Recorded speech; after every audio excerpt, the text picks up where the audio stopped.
Documentário Democracia em Vertigem. O assunto já acabou, ninguém está falando mais nada sobre esse assunto, então tá na hora do... Faísca Atrasada.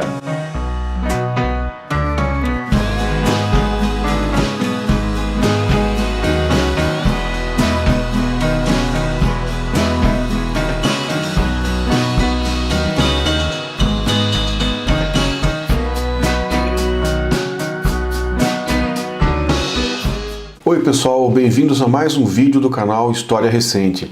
O documentário Democracia em Vertigem, da diretora brasileira Petra Costa, não ganhou o Oscar de melhor documentário de 2020.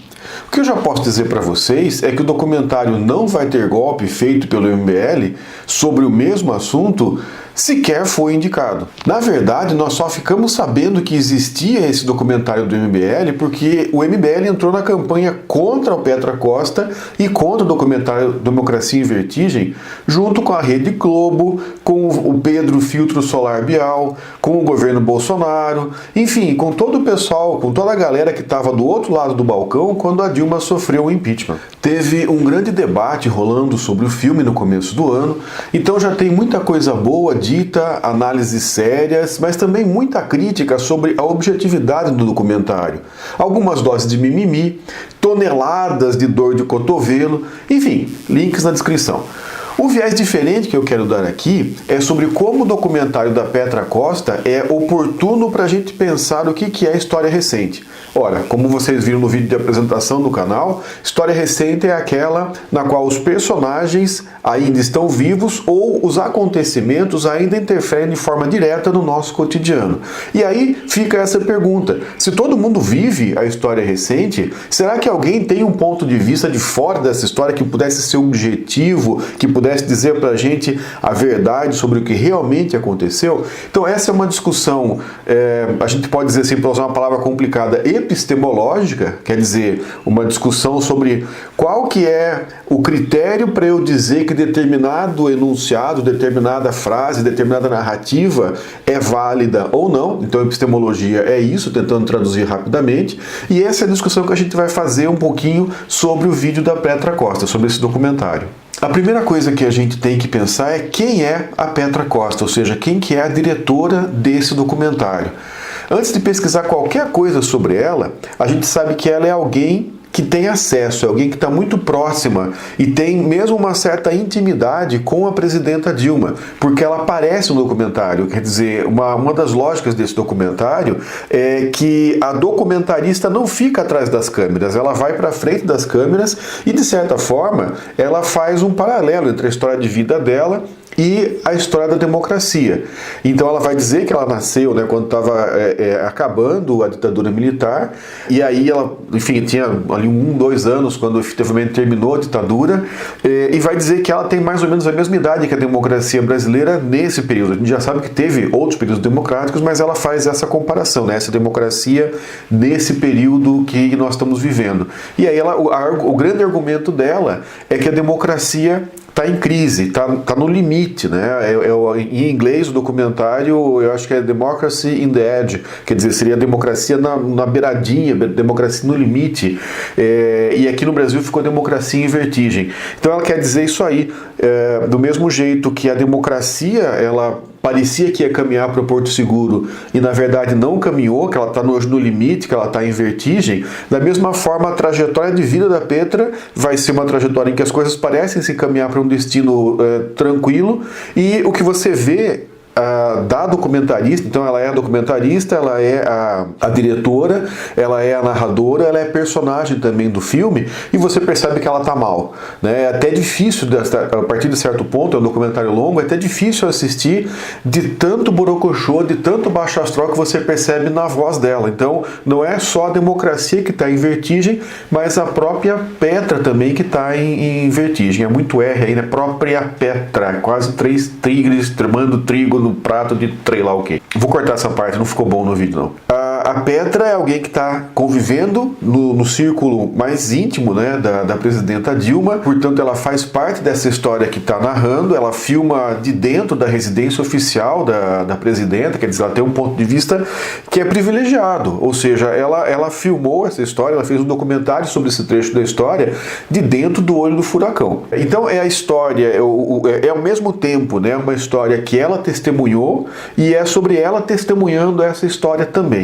E isso é que é vamos dizer assim, em termos de linguagem, linguagem cinematográfica, de proposta de documentário, é um aspecto interessante para considerar. Bom, mas aí a nossa pergunta é a seguinte: nesse caso o documentário vale? Quer dizer, alguém que está completamente envolvida nesse processo faz um documentário, né, e vai colocar logicamente o seu ponto de vista pessoal sobre o documentário.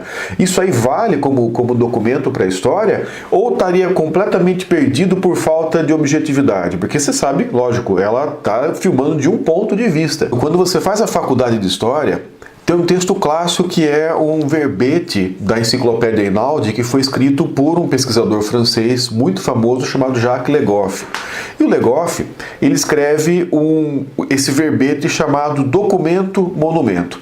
É um texto muito interessante, eu acho que ele é quase que obrigatório, espero, né, que quem passa por um curso de História leia esse texto, ou outro que seja equivalente. Não estou querendo aí ditar regra para curso de História de forma nenhuma, longe de mim. Mas o Le Goff afirma o seguinte: todo documento ele é ao mesmo tempo verdade e mentira. O historiador é que tem que ter habilidade suficiente para separar essas coisas.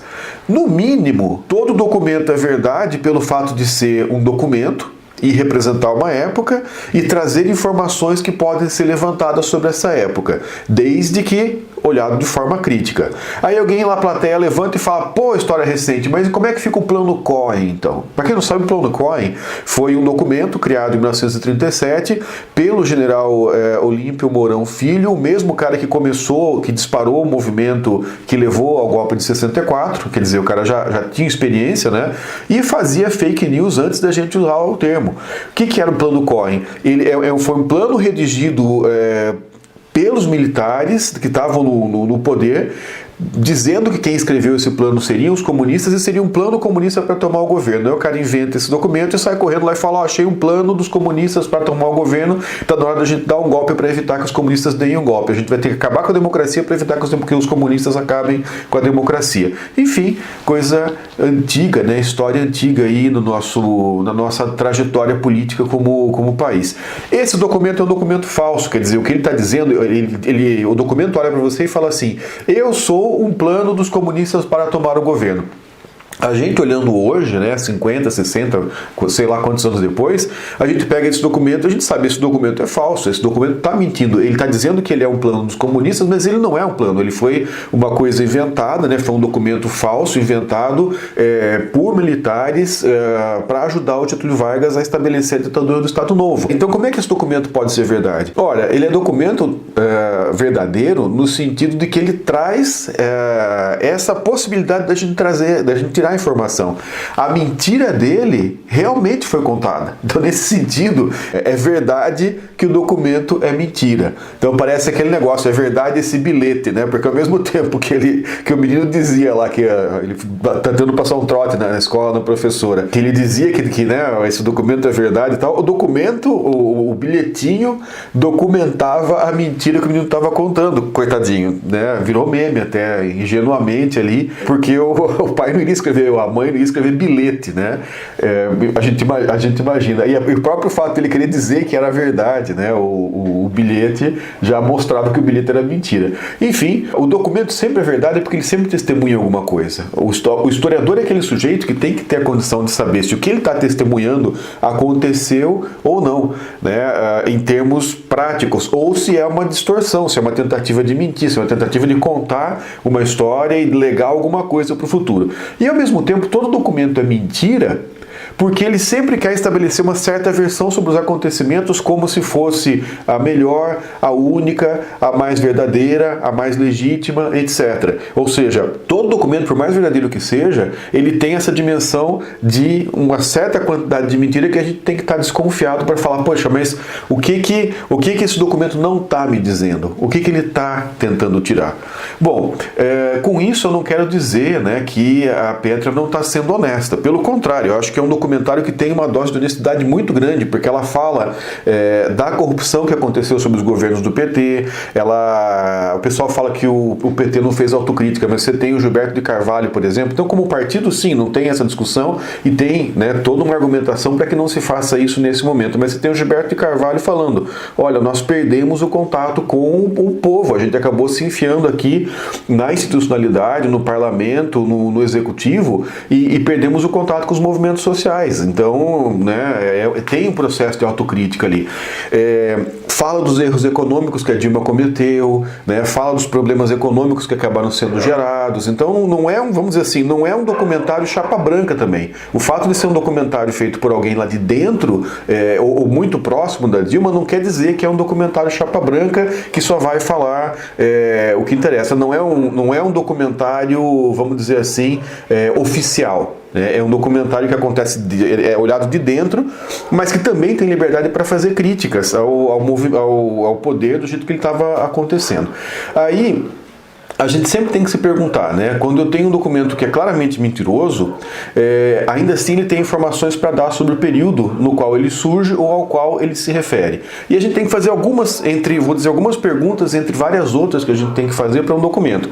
Quem criou o documento tinha quais interesses para fazer aquele documento? Ele representava quais grupos? Que fenômenos demonstra que existiram pelo próprio fato de mentir? Né? Se ele está mentindo, ele acaba, ao fazer essa mentira, ele demonstra que existia alguma coisa para a qual aquela mentira tinha uma função. Então eu acabo descobrindo alguns elementos. Por que ele combateu o que ele combateu e por que ele acaba não combatendo outras coisas? Ou seja, um documento, mesmo que seja uma falsidade completa, ele sempre traz uma informação. Ou seja, o que eu estou argumentando é que tanto o documentário da Petra, que é feito por alguém que tem proximidade com o poder, que filma de dentro do Palácio do Planalto, quanto o documentário do MBL, tem coisas para nos dizer. Então eu não tenho que estar preocupado se é a verdade absoluta ou não. Agora, que baita documentário, porque ele filma o processo histórico de dentro do olho do furacão. Então ele acaba sendo um testemunho imprescindível. Lógico que a gente sempre vai ter que estar olhando criticamente para ele também, sobre quais as coisas que ele silenciou, quais as coisas que ele apagou, quais as coisas que ele exagerou, né? Então não existe isso se o documentário do MBL é mais verdadeiro ou não do que Democracia em Vertigem. Ambos selecionaram os fatos e estabeleceram argumentos para fundamentar seus pontos de vista. No segmento do processo histórico, algumas teses são comprovadas e fortalecem mais um ponto de vista do que o outro. Por exemplo, para o MBL, o impeachment não foi um golpe. Então o nome do próprio documentário do MBL é Não Vai Ter Golpe, né? E o impeachment, na visão deles, fortaleceu a democracia.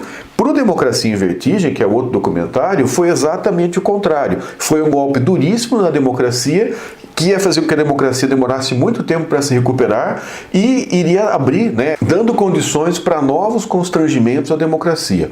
Hoje, 4 anos depois do golpe de 2016, depois, né, já estou me posicionando aí, eu acho que os historiadores já estão se posicionando sobre o que foi esse movimento, mas vamos usar a terminologia. Hoje, 4 anos depois do impeachment, nós já podemos ver melhor quem fez a avaliação mais apropriada sobre aquele processo histórico. Uma pergunta que eu gostaria muito de fazer para a Petra Costa e para o MBL é o que hoje eles fariam a revisão nos seus documentários. Passados 4 anos do impeachment e vivendo o que nós estamos vivendo hoje, sob o governo Bolsonaro, no meio da pandemia da Covid-19, eu perguntaria para eles assim, o que vocês revisariam nos seus documentários? O que vocês falaram que vocês acham que não vale mais? Então, assistindo os 2 documentários, eu imagino que o MBL teria que fazer muito mais revisão. Mais um belo dia desses, se vocês acharem que é uma boa ideia, a gente podia fazer um react, né? Assistir ao documentário do MBL e fazer um react. Então deixa aqui nos comentários se você acha que é uma boa ideia, para que daí a gente possa pensar em fazer isso também. E por outro lado, né, imagina o que significa para uma produtora como o MBL MBL, o MBL no próprio documentário deles diz, olha, nós começamos como uma produtora de vídeo, com gente que tinha pretensões de fazer audiovisual e etc. O que é fazer um documentário? E aí você vê que o documentário da linha política completamente contrária, a sua convenceu Hollywood e vai ser indicado ao Oscar, correu o risco de ganhar o Oscar, e o seu... Muito obrigado a quem é inscrito no nosso canal. Se o teu cunhado viu só o documentário do MBL, então manda esse vídeo para ele para fazer o contraponto. O que você acha?